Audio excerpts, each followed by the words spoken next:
जादुई सुनहरे हंस एक जातक कथाओं में से बच्चों के लिए नैतिक कहानियां में से एक है जो लालच की बात करती है। बहुत दिनों की बात है, एक झील में एक हंस रहता था जो कि काफ़ी खास था। उसके सुंदर सुनहरे पंख थे। वहीं झील के पास एक बूढ़ी औरत अपने बेटियों के साथ रहती थी।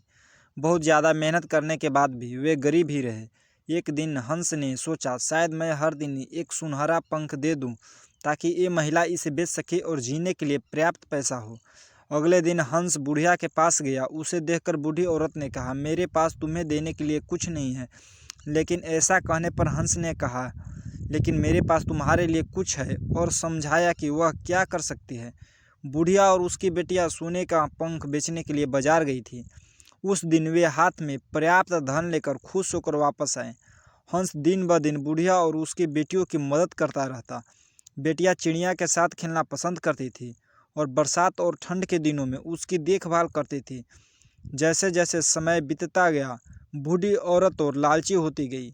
एक पंख उसकी मदद कैसे कर सकता है? जब कल तक हंस आ जाए तो हमें उसके सारे पंख तोड़ देने चाहिए, उसने अपनी बेटियों को बताया। ऐसी बात सुनने पर उन्होंने इसमें उसकी मदद करने से इनकार कर दिया। अगले दिन बुढ़िया ने हंस के आने का इंतजार किया। जैसे ही पक्षी आया, उसने अपने अगले हिस्से को पकड़ लिया और अपने पंखों को तोड़ना शुरू कर दिया। जैसे ही उसने उन्हें तोड़ा, पंख सफ़ेद हो गए। बुढ़िया रो पड़ी और हंस को जाने दिया। इस पर हंस ने कहा कि तुम लालची हो गए हो। जब तुमने मेरी इच्छा के बिना मेरे सुनहरे पंख तोड़ दिए तो वे सफ़ेद हो गए।